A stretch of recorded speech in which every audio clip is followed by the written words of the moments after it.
A very good evening. Thank you very much for choosing GHOne TV. My name is Kweku Temeng. It's always a delight when we join you in the evening with the latest happenings throughout the country. Be my guest tonight as we fill you in on all the security details you're looking forward to, and also bring you some business updates as well as international news. Now, don't you forget that we'll be refreshing you with some sports stories. Well, before we bring you all these details, let's look at some of the top stories that we have for you tonight. And here, ranking member for Committee on Defense and Interior, that's Reverend GHOne in Team Fodjo, condemns practice of removing IGPs when government changes hands. I would have wished that President Mahama would have continued with most of the security chiefs and heads of security agencies that he came to meet. Also coming up tonight, newly sworn in IGP Christian GHOne pledges professionalism, transparency and accountability as he takes up highest office in the police service. I commit to remaining diligent and transparent in all pursuits to collectively build the service we aspire to for our beloved nation. Tonight we'll be bringing you more stories from our labor front, and here Minister for Labor, Jobs and Employment assures of adequate financial allocation to the National Labour Commission, that's the NLC, to facilitate its operations. On the international front tonight, Ugandan judge convicted in UK human trafficking case. We will be bringing you the details tonight, so stay with us as we share all these stories and many more, including some stories from our sports decks and international news.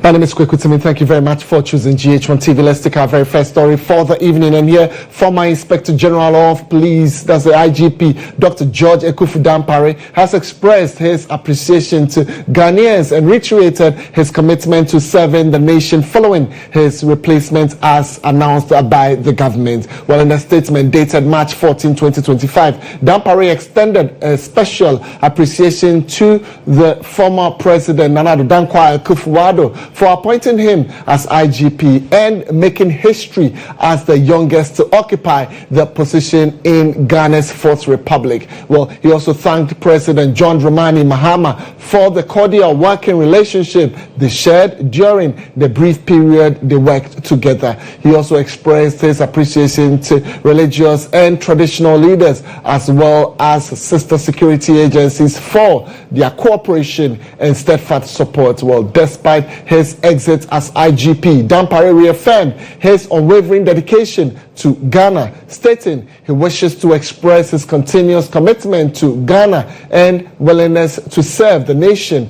that he loves.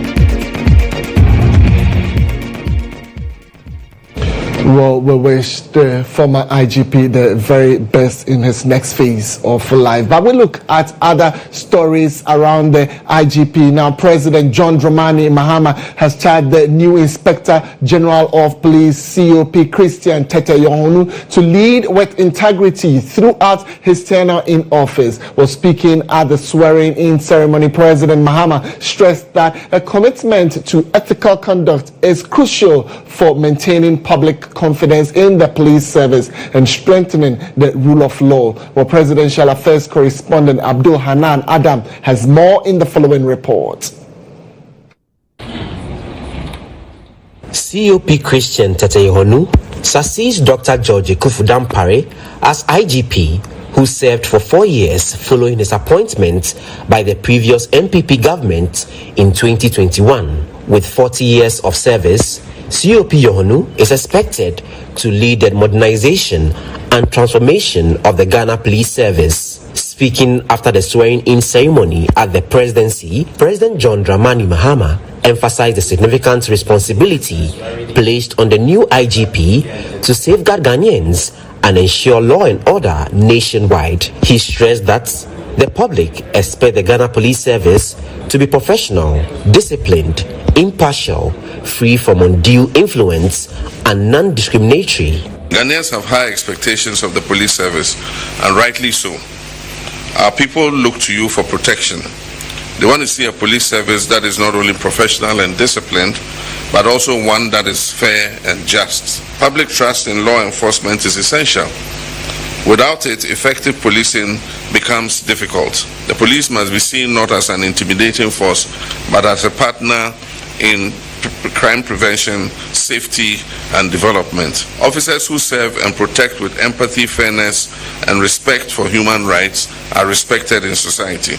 President Mahama also reminded IGP GHOne of the rising need to address welfare and other critical issues affecting police personnel. He tasked him to resolve these concerns to improve overall service delivery.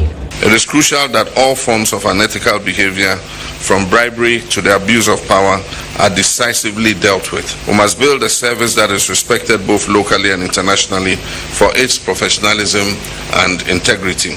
Policing is a very demanding profession that requires sacrifice and dedication. Our officers must be well remunerated, adequately housed, and giving access. On Defense and Interior, Reverend John Intim-Fodjo has condemned the practice of removing IGPs when the government changes hands. Was speaking to the media in Parliament, Reverend Intim-Fodjo advocates developments will help better build institutions. My view has always been that in strengthening the professionalism of our security services, particularly in appointment or removal of leadership, various successive governments are advised to minimize interferences, particularly in the leaders whose tenure had not expired at the time of turnover. I would have wished that President Mahama would have continued with most of the security chiefs and heads of security agencies that he came to meet, some of them having 2 years, 3 years more to serve towards their retirement. But with the removal from office of the IGP COP, Dr. Kweku Parry, the president has exercised his constitutional prerogative. There are many others who have preferred some opinion contrary to this move, but the president, be that as it may, has appointed a new IGP. But moving forward, it is my expectation that I'm looking forward to a Ghana where various presidents will come and continue working with their IGPs they've come to meet, with their chief of defense staff they've come to meet, with chief of army staff and then other security chiefs that they have come to meet. And that will be a dawn where Ghana's professionalism and the face of loyalty to the state among our security services will have another feather in the cap, and governance will also have another feather in the cap.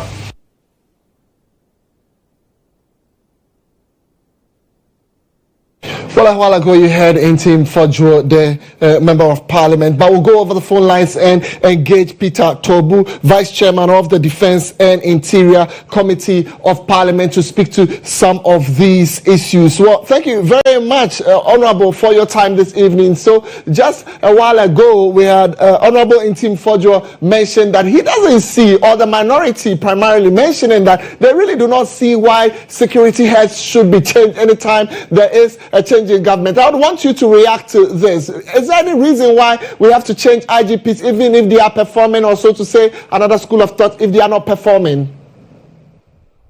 Thank you very much, my brother. Good evening to you, and good evening to listeners and viewers. Good evening to my ranking member, Honorable Intim-Fodjo.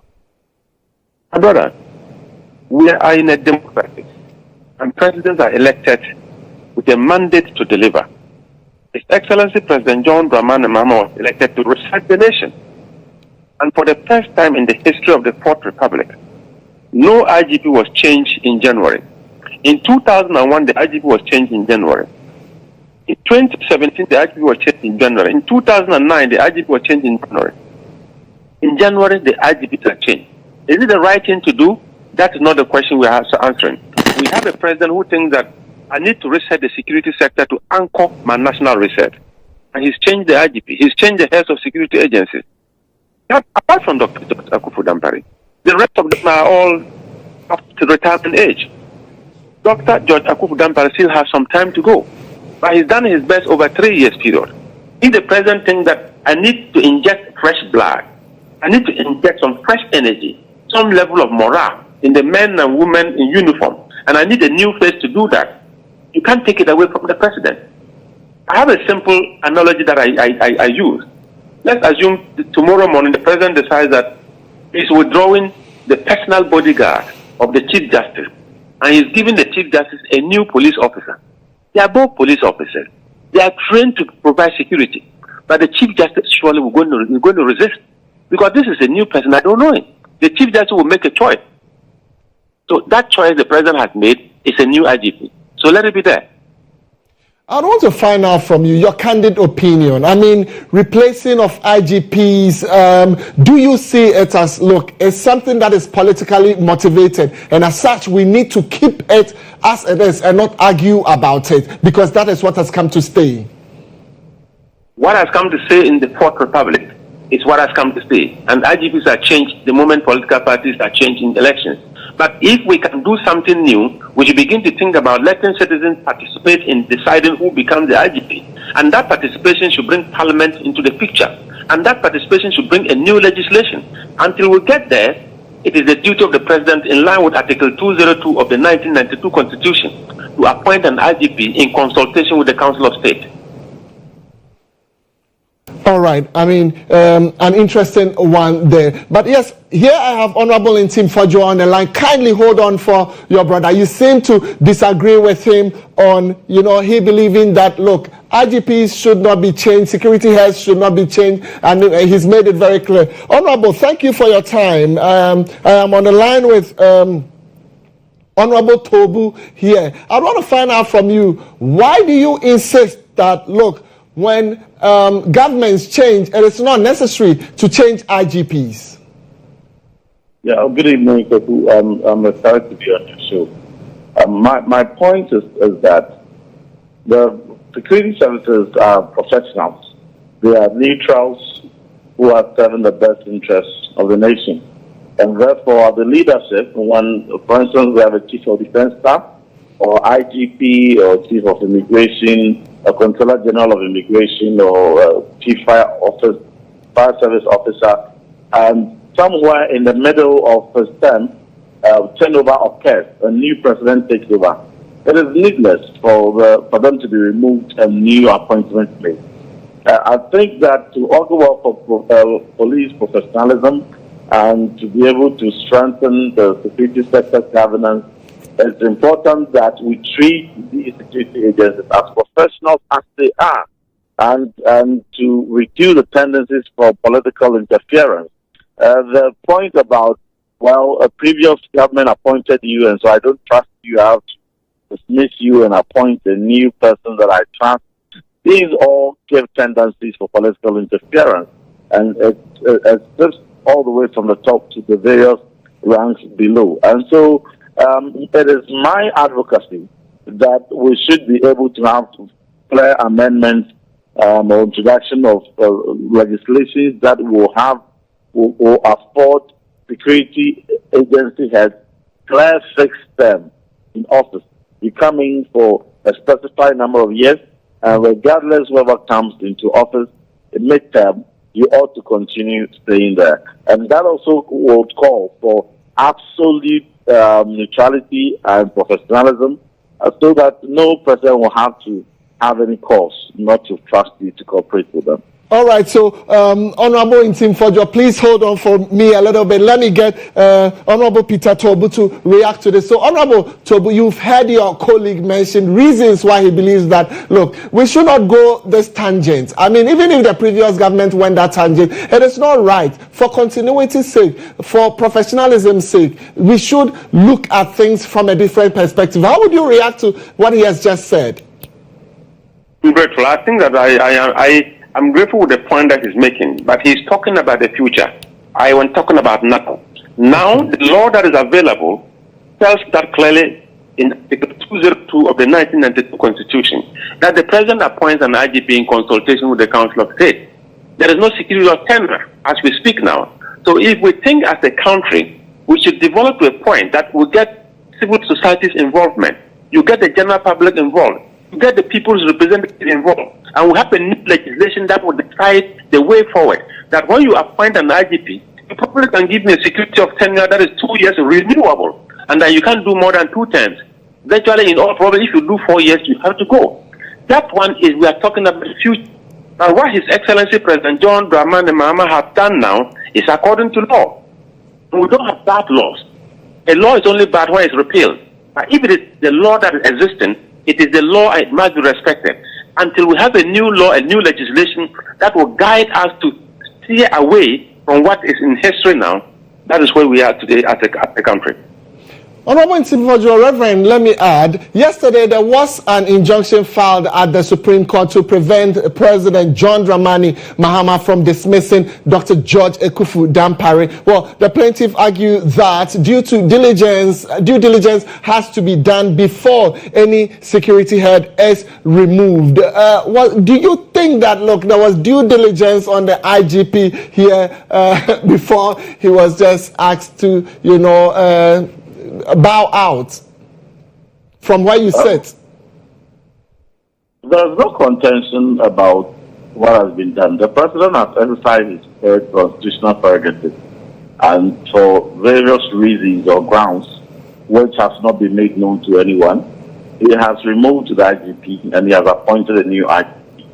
And so I have stated my position that even in the absence of a clear legislation that provides fixed terms for heads of security agencies, IGP, CBS, etc., dictate of good governance will advise that when you come to meet an IGP, that you allow the IGP to serve their full term, or you meet the CDS, you allow the CDS to serve full term. That is the dictates of good governance. But if president would want to be compelled by legislation, for instance, as we specifically have relating to the office of the chairperson of Electoral Commission, relating to office of a special prosecutor, and such other similar officers.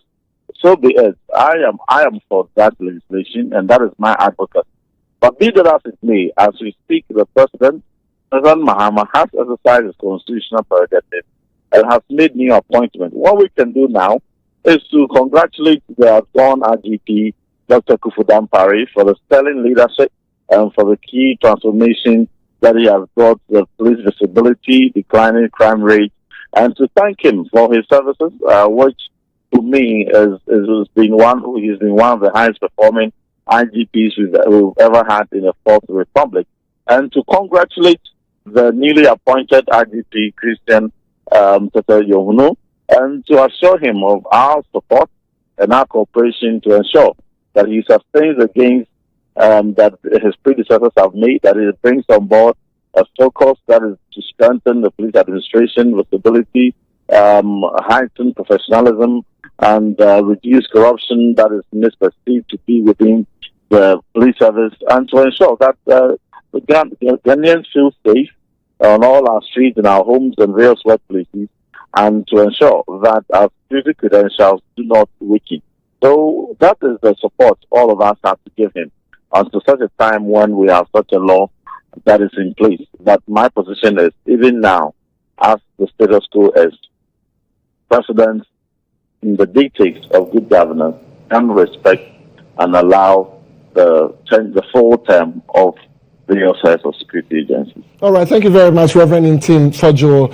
In the Honorable Peter Tobu, the Vice Chairman of the Defense and Interior Committee of Parliament, is still on the line. So, Honorable, just your final word with where you sit. How can we make this better in the near future, 4 years from now, when probably we're looking out for a new IGP? How would you want the system to be, or you still would approve of this system of new government comes in, there should be a new IGP? Let's not narrow the discussion to just IGP. It is a huge national issue. Government is a continuum. And if government is a continuum, I don't see why projects that were started by His Excellency President John Dramani Mahama in 2016 will be abandoned for 8 good years, only for him to come and realize that after 8 years, nothing had been done about many of the e-blocks that have been left in the bush. So government is a continuum. If we go to we project this to the higher level, his advocacy will be of a national character, that we should understand that good government is a continuum. And whatever one government does and is good, when the next government comes, we should continue from there. So when we raise the matter to the national level, probably talking about the IGP and other appointees will just be fitting into the whole bigger picture. Thank you very much. We are grateful. I believe a point clearly made there. Peter Tobu is the Vice Chairman of the Defense and Interior Committee of Parliament. Allow me to do some more stories tonight, and here a section of the Ghanaian public has expressed the divergent views regarding the removal of the new former Inspector General of Police, Dr. George Ekufu Dampare. Well, let's take a look at the videos. It is good because the president is supposed to choose somebody who he trusts, because the IGP is a security position. So there is nothing wrong with it. Though Dampare, he worked very well. I like the way he worked, but the president have the power to choose the one that he will work with. I didn't tell Omampeni was IGP because oye Juman Kama Oban yena your bond this IGP the best IGP yenya oye Juma nti yenim na Omampeni ono wasesa no nti ebia ono na dwum no yenim na ono no wasesa. As a new government, there's a need to change an IGP so that you can work effectively with the new government. Based on what I've heard, I learned he was asked for some tax to bring out those who were killed during the last elections, but I didn't hear anything from him. We were here when an MP was shot dead. We couldn't get anything from him. I'm actually dead. We couldn't get anything from him. So even those with the screenshots, they are even happy that what I learned that they are even happy that it has been changed. IGP in some no Canada for security reason there. Me no more can say Dampare international. Me no more nyadwen. Adwuma de abadwuma fine. Ye Ghana for ye hu say abadwuma. But me ko ba say former president ni IGP on sanya adwuma ma current president we for security reason there. Me hu say enya adwuma. New government awaba. So be from any cabinet. Never one man be koso no no ye nti me ntimi enka just why there ya na senge Ghana man na hia de papa this be boy enko ade a e better na chi.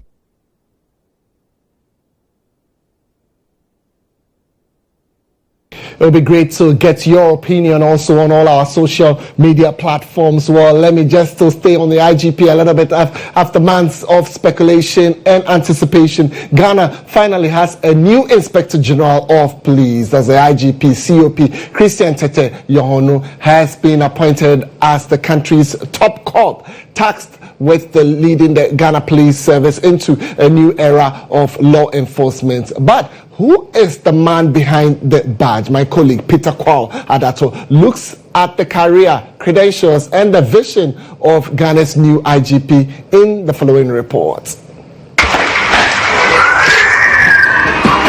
Good morning already on your briefing. The making of the man.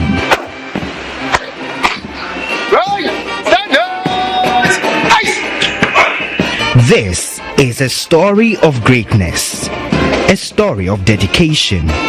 This is the man, COP Christian Tete GHOne.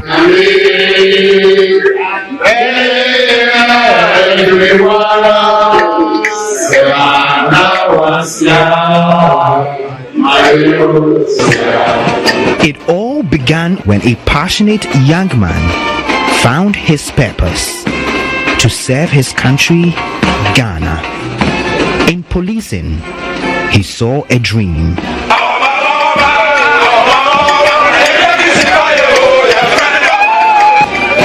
COP Christian Tete GHOne was from the get-go committed to living a life of service to contribute to safeguarding life and property. It was no surprise he passed out as the best recruit.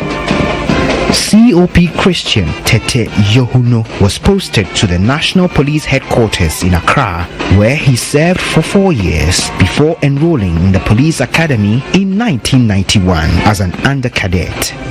From this point, he knew his burgeoning career was taking shape, and as a determined young officer he was, he needed to stand for something.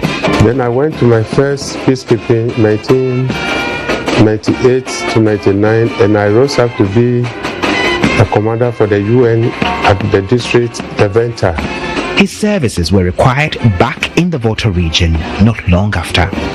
He took up the responsibility as finance director.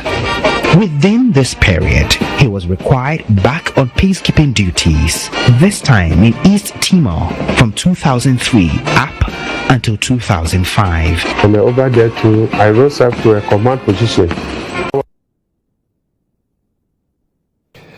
I must say you are enjoying the story already. Say Mama here. Well, we'll take a break at this moment. We're coming back with some more. Do stay with us. The program is News Tonight.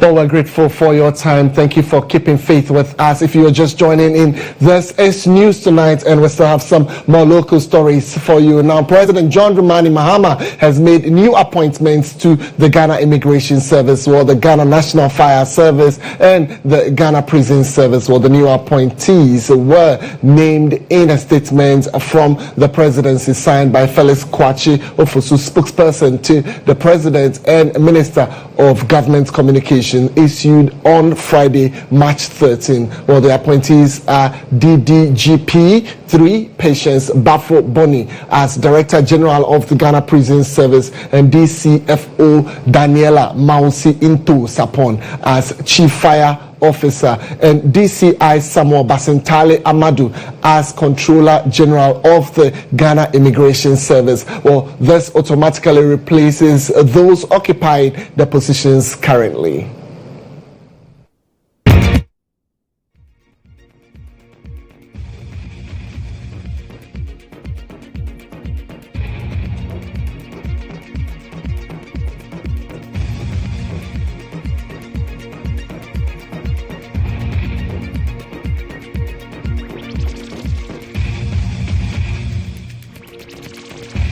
All right, so we wish them the very best in their duties as they have been appointed by His Excellency the President. Now, the Minister for Foreign Affairs, Samuel Okudzeto Ablakwa, has clarified the 150 Ghanaians currently in detention in the United States awaiting deportation by the Trump administration are no criminals, contrary to claims. Well, President Trump, through his new immigration policy, has rounded up thousands of illegal immigrants for deportation. Well, among those in detention are 150 Ghanaians. The U.S. government had explained those affected are convicted criminals, but answering questions on the floor of Parliament, Ghana's Foreign Affairs Minister Samuel Okudzeto Ablakwa refuted such a claim. Well, according to the North Tongue MP, those affected are Ghanaians hustling genuinely in the United States of America but failed to regularize their stay on time. Mr. Ablakwa has therefore appealed to the public to accept them back wholeheartedly upon their deportation without harboring any fears of them. Updates from the Washington mission indicate as follows. Currently, there are 150 Ghanaians in detention across various centers in the U.S. who are awaiting deportation for crimes such as rape, internet fraud, and illegal entry. None of the affected Ghanaians are in detention as we speak. 50 out of the 150 individuals have received final deportation orders from the courts. Their deportation is expected to take place by mid-year, mid-2025. The remaining 100 cases are either under appeal or have been dismissed. Representations have been made to U.S. authorities on behalf of one Ghanaian on the grounds of ill health, and he has been released to seek medical care. 3 Ghanaians have also been processed and are scheduled to depart from the United States on commercial flights on the 19th of March 2025, the 28th of March 2025, and 1st April 2025, respectively.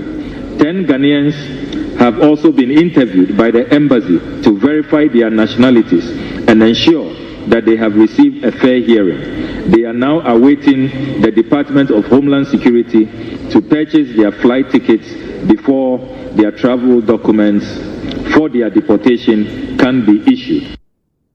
All right, so government has announced plans to reduce the cost of the ordinary passport from 500 Ghana cedis to 350 Ghana cedis in the coming days, representing a more than 25% decrease aimed at making passports more accessible while maintaining high security standards. Well, the Minister for Foreign Affairs, Samuel Okudzeto-Ablakwa, revealed that the ministry will introduce a door-to-door passport delivery service as part of its new 24-hour service initiative. Well, he announced this while answering questions on the floor of Parliament earlier today.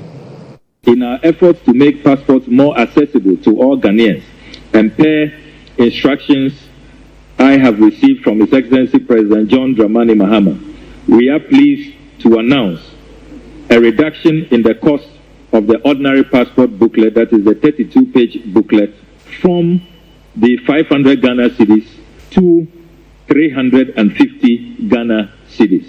We will in the coming days be presenting an amendment to the fees and charges to ensure that this reduction is approved by the House from 500 Ghana cedis down to 350 Ghana cedis. That is the new policy position of the Mahama administration.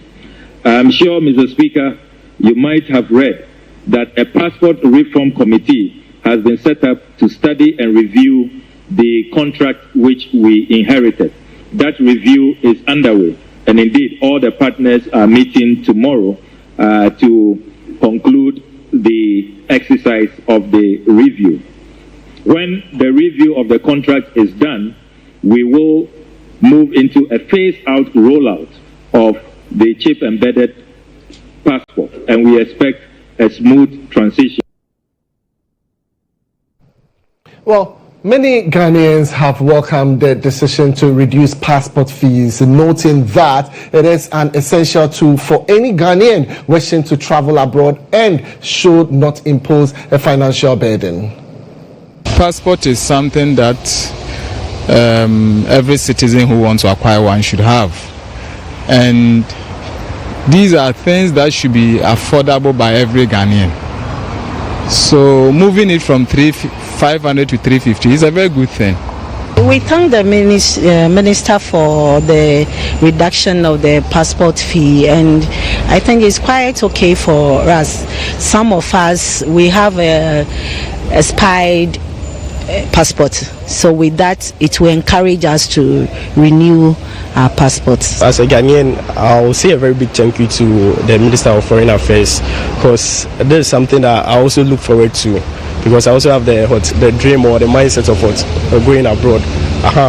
So I think that was just last week. I planned of doing this, getting the passports, but I don't know, something just came over me, so I couldn't. Yeah, it's a good initiative, because most of us, we had the intention of applying for the passport. So the reduction in the cost for acquiring a passport will indeed encourage most of us to put in the application.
Okay, so thank you for staying with us till this time of the bulletin. Well, rather on a sad note, one person has lost his life following the explosive disaster that hit the Asante Achim Central constituency. Well, this has brought the death toll to 4. A number of shops selling mining explosives caught fire in Konongo Odumase in the Ashanti region more than a week ago. Well, in a statement on the floor of Parliament, MP for Asante Achim Central, Kwame Anyimedu Entry, disclosed investigations are currently ongoing. Well, according to him, the shop owners complicit in the disaster must be brought to book. He charged authorities to ensure proper handling of explosives to avoid such disasters. Here's more.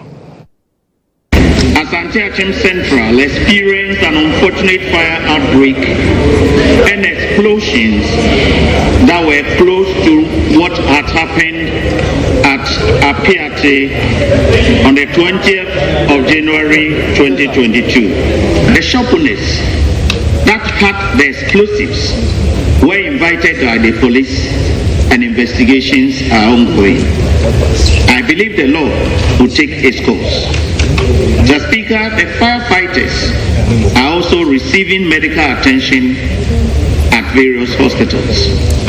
The Speaker, I now call on government, members of the public, philanthropists, and organizations to turn to Asante Achim Central and assist the affected people at Odumase. It is my prayer that the law enforcement agencies would investigate and recommend the handling of explosives within Odumase, Asante Achim in general, as the constituency, as well as the rest of the country, to prevent future occurrence of this unfortunate incident.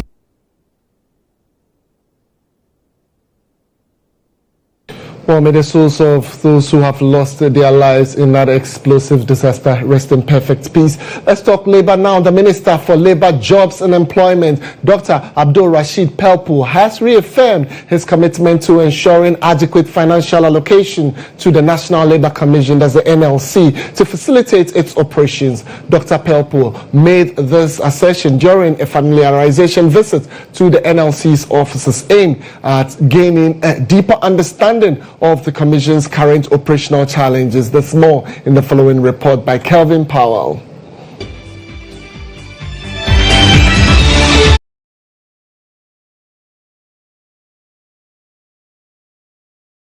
On March 31, 2004, the National Labour Commission, NLC, has handled a total of 12,644 complaints over its 20-year existence. Of this, 9,454, representing 75%, have been successfully resolved, while 3,190, representing 25%, remain unresolved. The minister highlighted that, given the scale of the NLC's mandate, all challenges, including financial constraints, will be prioritized.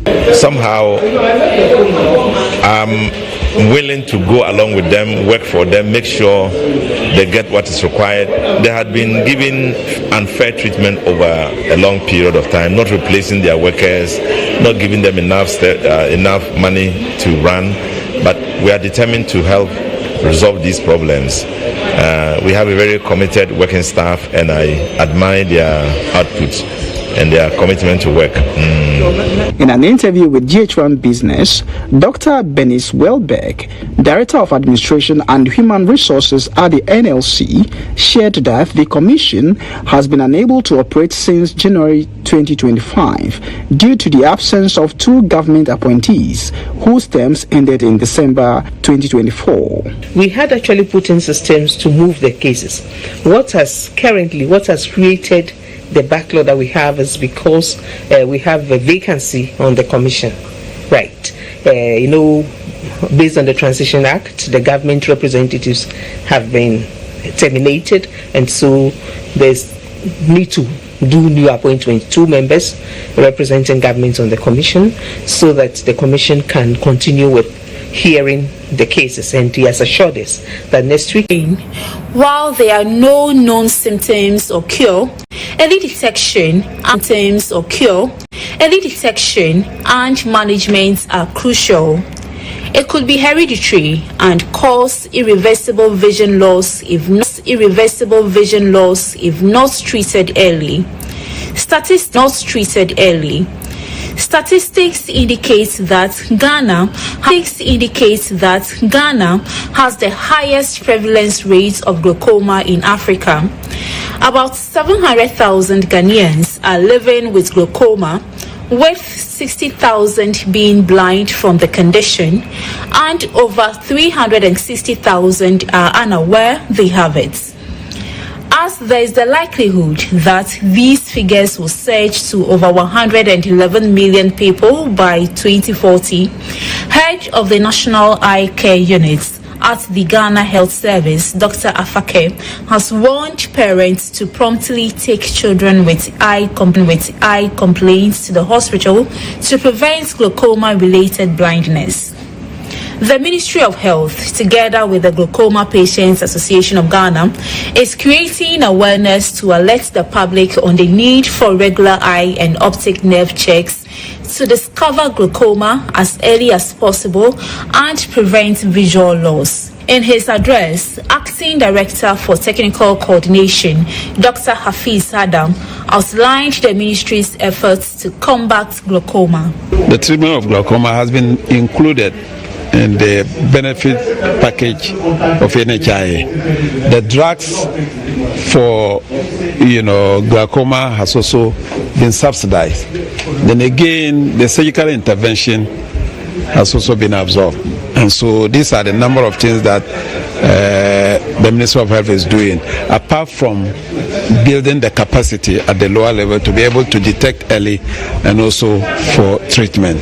President of the Glaucoma Patients Association of Ghana, Harrison Abutiate, highlighted the importance of vigilance during the commemoration of World Glaucoma Week 2025. In collaboration with key stakeholders, the association is strengthening efforts to prevent avoidable blindness caused by the disease. Most of the staff of the telecom companies, banks, insurance companies, radio and TV stations, private companies, and individuals should all take interest in supporting glaucoma awareness so that we prevent blindness.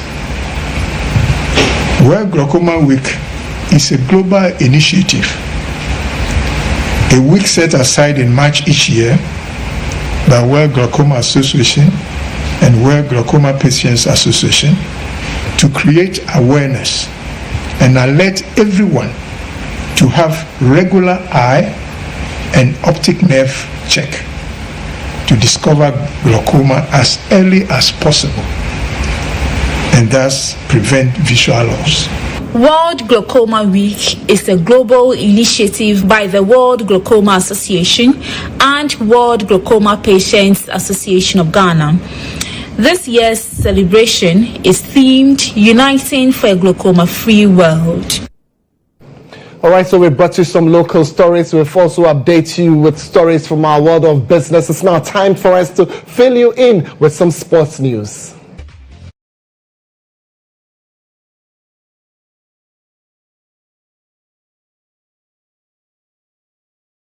Tonight in Swatreman FC has officially withdrawn from the 2024-2025 Ghana Premier League, citing grave concerns over the safety and security of their players and fans. Well, this decision follows a tragic incident during their match day 19 fixture against Asante Kotoko at the Nana Kwamansa Park, where violent clashes led to the fatal stabbing of a Kotoko supporter, Francis Yafrempong, known as Nana Pule. Supporters are believed to be planning retaliation after Kotoko fans Francis Frempong Pule was fatally stabbed during the Porcupines match against Inswatreman on February 2. Well, they fear that remaining in the league could unintentionally deepen the grief of the bereaved family and the wider football community in Swatrema. Currently 14th in the league with 21 points, were scheduled to play Basake Holy Stars in their next fixture, but unfortunately they say they are withdrawing for the 2024-2025 league. All is set for us to take you global and bring you international news.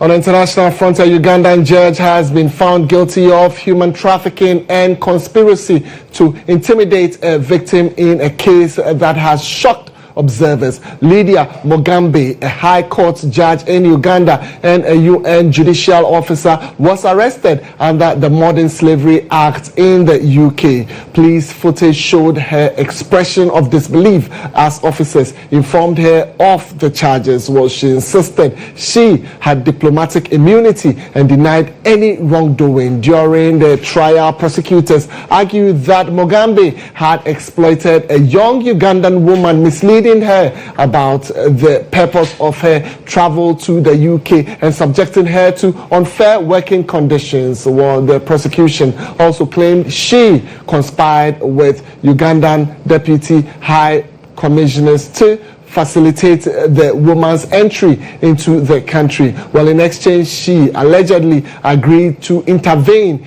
in a legal matter involving Ugandan Deputy